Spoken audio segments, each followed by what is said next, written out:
"Sir, I'm going to need you to step away from the vehicle." The officer's voice carried the particular flatness of someone who had never once been told no.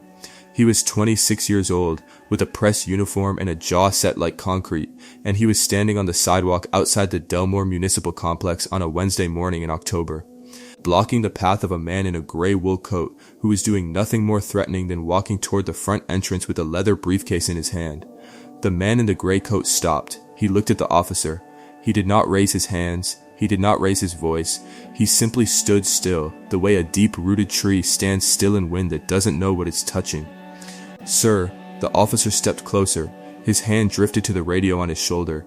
"I said step away. You're loitering in a restricted area and you match the description of a suspect we've been tracking in this district." The man in the gray coat said nothing. He let his briefcase rest against his leg. He looked past the officer to the glass doors of the building, where two administrative assistants had stopped walking and were watching from behind the lobby windows with their hands pressed flat against the glass. "Last warning. Step back or I'm placing you in cuffs." The reactor voice cuts in, Nah, hold on." He said restricted area. Brother was walking to work. "Let's get all the way into this." What Officer Dale Pruitt did not know, as he reached for his handcuffs on that cold October morning, was that the man in the gray coat had walked through those same glass doors every working day for the past 14 months. He had sat at the head of the table in the third-floor conference room. He had signed personnel decisions, budget allocations, and departmental restructuring plans. He had shaken the mayor's hand twice and eaten lunch with the city council 4 times. His name was Marcus Eldon Webb. And 8 seconds after those handcuffs came out, Dale Pruitt's career began to end.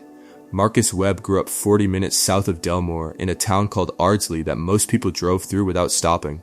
His mother Cecilia worked the early shift at a commercial laundry 6 days a week, leaving before Marcus woke up and returning after he had already started dinner. The apartment they shared on Fulton Street had a bathroom door that didn't close all the way and a kitchen window that let in a horizontal ribbon of cold air from November through March, no matter how much duct tape his mother pressed around the frame. What that apartment had in the narrow hallway between the kitchen and Marcus's bedroom was a shelf. His mother had built it herself from boards salvaged from a neighbor's renovation project, and on that shelf, over the course of 14 years, she placed every book she could find at library sales, church rummage tables, and the donation bins outside the thrift store on Route 9. Criminal law, civil procedure, constitutional history. The autobiography of Thurgood Marshall, its spine broken and taped back together twice. Marcus read every one of them. He read them because his mother told him, in the specific quiet voice she used when she was saying something that mattered, that the law was the only room in America where a man with nothing but knowledge could make people with everything sit down and listen. She said it sitting in their kitchen on a Sunday evening, her hands folded around a mug of tea that had gone cold, wearing the uniform she'd already laundered for Monday. Marcus was 15. He did not forget it. He graduated from Ardsley High with the highest GPA in the school's 12-year recorded history. He attended state on a full academic scholarship, then completed a master's degree in criminal justice administration at a program most people in Ardsley had never heard of. He spent 8 years working inside municipal law enforcement structures in 3 different cities, earning a reputation for dismantling exactly the kind of institutional rot that people in positions like his were usually paid to ignore. 14 months ago, Delmore's city council had recruited him, unanimously and without a search committee, to serve as chief of police. He had not announced it on social media. He had not given interviews to the local paper. He drove to work in a 12-year-old Buick because that was what he drove. He wore a gray wool coat because that was what he owned. He carried a leather briefcase his mother had bought him the day he passed his first departmental certification exam, pressing it into his hands in the parking lot of a government building with both palms flat against the leather like she was consecrating something. None of that was visible to Dale Pruitt on Wednesday morning. What Pruitt saw was a black man walking alone toward a government building in a neighborhood where, as Pruitt had explained to his partner twice that week, things had been getting unpredictable. It had not started that morning. 3 weeks earlier, Marcus had parked his Buick in the municipal lot and walked through the side entrance as he sometimes did when the front lot was full. A parking enforcement officer named Sandler had stopped him at the gate, looked him over, and asked whether he had a pass for that lot. Marcus said yes and showed his badge. Sandler looked at the badge the way some people look at a $20 bill they suspect might be counterfeit, not reading it, just studying the surface. He let Marcus through without a word. That night, he filed an informal note in the lot management system describing a questionable credential presented by an unrecognized individual. The note went to his shift supervisor, who forwarded it without adding any context to building security. 2 weeks before the morning with Pruitt, Marcus had been waiting for the elevator on the second floor when a department manager named Gorman stepped into the hallway, saw Marcus standing there, and said, "The mailroom is down 1 floor, buddy," not as a question, as a correction, as though he were doing Marcus a favor by redirecting him before he embarrassed himself further. Marcus pressed the elevator button again. The doors opened. He stepped in. Gorman watched him go up. The week before the morning with Pruitt, a uniformed officer named Birch had been conducting a walkthrough of the parking structure and spotted Marcus unlocking his car. Birch had run the plate's standard procedure. He would later say and when the registration came back to a Marcus E. Webb with an Ardsley address rather than a Delmore address, Birch had made a radio call flagging the vehicle as potentially associated with a non-resident. He had not spoken to Marcus directly. He had just made the note and moved on, the way a person drops a pebble into machinery and walks away before the grinding starts. The reactor voice again, "Hold on." The parking lot man. The elevator man, now a whole radio flag on his car. They built a file on this man from nothing. A file made of assumptions, every single one of them wrong in the same direction. On the Wednesday morning in October, Dale Pruitt had read that radio note. He had also read Sandler's lot entry about the questionable credential. He had not looked up the name Marcus E. Webb in the department directory, which would have taken 11 seconds. He had not checked the chief's personnel photo, which was framed and mounted on the wall directly inside the third-floor conference room. He had decided, from a confluence of second-hand suspicion and his own unexamined certainty about who belonged where, that the man in the gray coat needed to be stopped. He reached for the cuffs. What happened next took less than 4 minutes, but it was recorded from 3 angles. The lobby security camera captured the full sidewalk interaction. A city worker named Renata, who was eating breakfast in her car parked 30 feet away, had started filming on her phone the moment Pruitt's hand went to the radio. And the body camera attached to Pruitt's chest, which he had not deactivated, and which he had apparently forgotten was running, recorded everything in high-definition audio from his own sternum. Marcus did not move when the cuffs came out. His left hand pressed flat against his briefcase handle. His right hand was still at his side. He took one breath, slow enough that the body camera's microphone picked up the full length of it. "Officer," he said, "before you put those on me, I'm going to ask you one time to radio your watch commander. I don't need to radio anyone. Step forward. Radio your watch commander and state my name, Marcus E. Webb. Say it on the radio." Pruitt hesitated for exactly the length of time it takes a person to realize they have already made a mistake but are not yet sure how large it is. "I'm not playing games with you. Step forward or I will radio your watch commander." Marcus's voice did not change in volume or temperature. "Marcus E. Webb. Say it on the radio." The lobby doors opened. Deputy Chief Lorraine Okafor had been watching from inside the building for 90 seconds before she came out.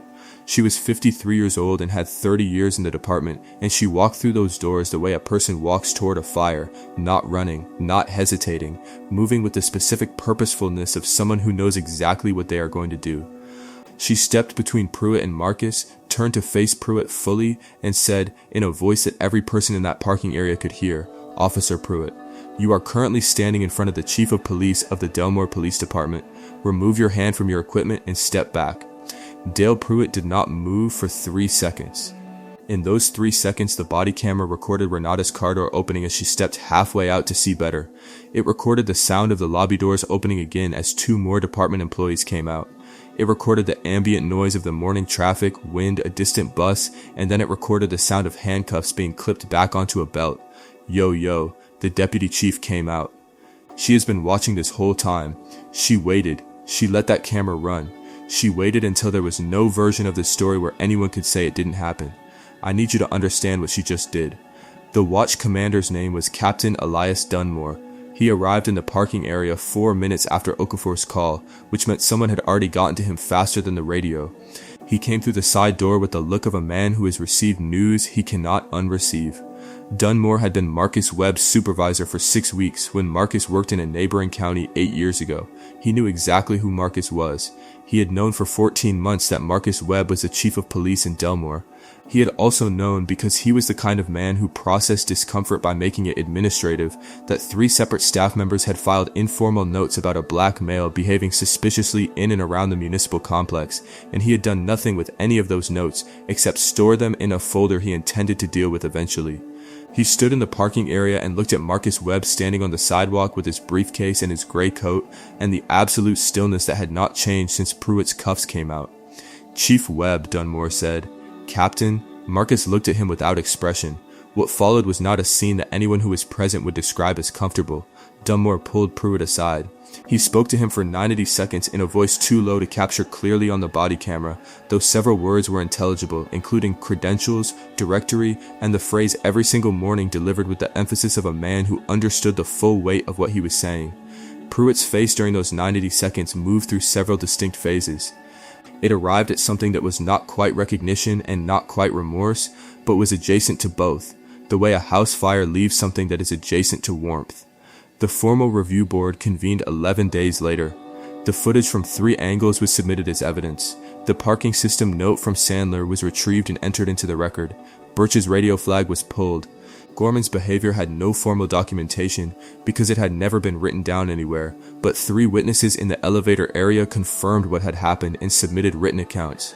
The board was chaired by a retired federal administrative judge named Harriet Osei Mensah, a woman with a crown of close-cropped white hair and reading glasses she wore on a chain around her neck. She had been brought in from outside the department specifically because of her record in cases involving institutional bias within law enforcement structures. She read every document in the file before the first session began. She read them twice. On the second day of hearings, she called Officer Pruitt to give an account of his actions. He gave it. He used the word protocol 7 times. He used the phrase "I was following procedure" 4 times. He used the word "suspicious" twice and, when pressed by Judge Osei Mensah to define what he meant by it, produced a silence that lasted long enough to be recorded in the transcript. "Officer Pruitt," the judge said, in a voice that was not unkind but was also not the voice of a person who would be moved by an appeal to protocol. "The footage from your own body camera shows you declining, twice, to perform a radio confirmation that would have resolved this matter in under 60 seconds. Walk me through your reasoning." Pruitt had no answer that served him. On the 4th day of hearings, Captain Dunmore sat before the board. Judge Osei Mensah placed a folder of informal notes on the table between them. She did not open it. She let it sit there. "Captain," she said, "this folder contains 3 separate reports from 3 separate personnel, all filed within a 3-week window, all describing the same individual, all using language that you would recognize as nonspecific and assumption-based. You received each of these reports. Please explain the action you took." Dunmore looked at the folder. "I intended to review them as a unit," he said. "As a unit," the judge repeated. She wrote something on her notepad. She did not show it to anyone. The reactor voice, quieter now, "as a unit." He filed the man's whole professional life into a pending folder. 3 weeks of other people's assumptions stacking up, and not once did he search the name. Not once. I want you to sit with that. The board's findings were released on a Thursday afternoon, posted simultaneously to the department's public record portal, and delivered in physical copy to the offices of the mayor, the city council, and the Delmore Courier. Officer Dale Pruitt was suspended without pay for 90 days pending a formal fitness for duty evaluation. The board's language in his section was precise. The incident represented not an isolated lapse in judgment, but a documented pattern of assumption-driven conduct inconsistent with the foundational requirements of the role. His reinstatement would be contingent on completion of a mandatory bias recognition program, recertification in departmental protocol, and a re-evaluation by a panel that would not include anyone from his current chain of command.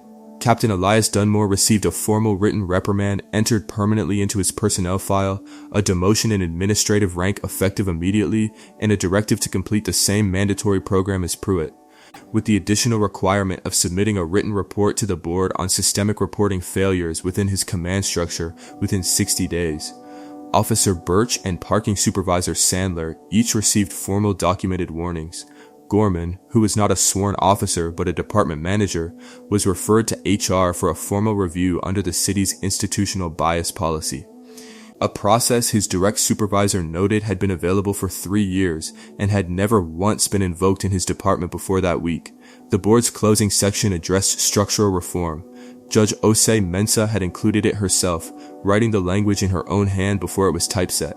It called for a department-wide audit of all informal reports filed in the previous 5 years, mandatory credential verification training for all front-facing staff, and the establishment of a standing review panel for pattern-based complaints that previously would have been absorbed into the filing system without action.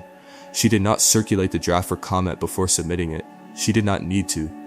Marcus Webb had not spoken publicly about the incident during the 11 days between the parking area and the board's findings. He had given no interviews. He had not posted anything. He had driven his 12-year-old Buick to the municipal complex each morning, walked through the glass doors, taken the elevator to the 3rd floor, and done his job. On the Friday after the board's findings were published, he gave a single statement to the Delmore Courier. It was 4 sentences long. What happened to me in that parking area happens to black men in this country every day. In parking areas, in elevators, in lobbies, and everywhere else that someone has decided they don't belong. The difference is that I had the institutional standing to trigger a review process that most people do not have access to. The reforms this board has mandated are a starting point. The question this city has to answer now is what happens to the men who don't have a briefcase with a badge inside it. He did not call for Pruitt's termination. He did not pursue civil action. His attorney had advised that both options were available, and Marcus had heard the advice and then directed that the legal settlement funds the city offered in preemptive resolution, a figure the Courier described only as substantial, be placed in full into a newly established scholarship fund for first-generation college students from Ardsley and the surrounding townships. The fund was named the Cecilia Webb Academic Excellence Award. His mother was in his office the morning the papers were signed. She sat in the chair across from his desk wearing her good coat, the one she kept for occasions, and when the pen came off the paper, she pressed both hands flat against her chest and looked at her son with an expression that held 14 years of Fulton Street and a hallway shelf full of salvaged books and every cold morning she had left before he woke up. She didn't say anything. She didn't need to. 6 months later, the first cohort of Cecilia Webb scholars, 11 students from Ardsley and 2 from neighboring Kellen Township, attended an orientation breakfast at the Delmore Municipal Complex. They were given a tour of the building. They rode the elevator to the 3rd floor, on the wall outside the conference room next to the departmental photo display. The city had added a small bronze plaque at Marcus Webb's request. It did not bear his name. It read, "This institution belongs to every person who enters it." Dale Pruitt completed his fitness for duty evaluation. He was found eligible for reinstatement under the board's conditions. On his first day back, before he did anything else, he stood in front of the framed photo display on the 3rd floor and read every name under every face until he reached the one at the top of the chain of command. He stood there for a while. Nobody recorded it. Nobody needed to. "Alright, I need you to come back to me for a second, because I know what just happened in your chest watching this story play out. Now this story is fictional. These specific characters, this specific parking lot, this specific Wednesday morning, they were created to tell a truth that the news doesn't always have language for. But everything this story is made of is real. The assumption. The folder of notes that nobody looked at. The man who knew the law from a shelf his mother built with salvaged wood. The woman who waited until the camera was running before she walked out those doors. That part is real. Every single day of it is real. So here's the question I need you to sit with. If Marcus Webb hadn't been the chief of police, if he'd just been a man in a gray coat, what would that Wednesday morning have looked like? What would the rest of that day have looked like? And what does your answer to that question tell you about the system we've all agreed to live inside? If this story moved something in you, drop it in the comments. Tell me what hit you hardest. Share this with somebody who needs to hear it. And if you're not subscribed yet, this is the moment, because we've got more stories coming, and every one of them is built on the same truth this one is. We'll see you in the next one.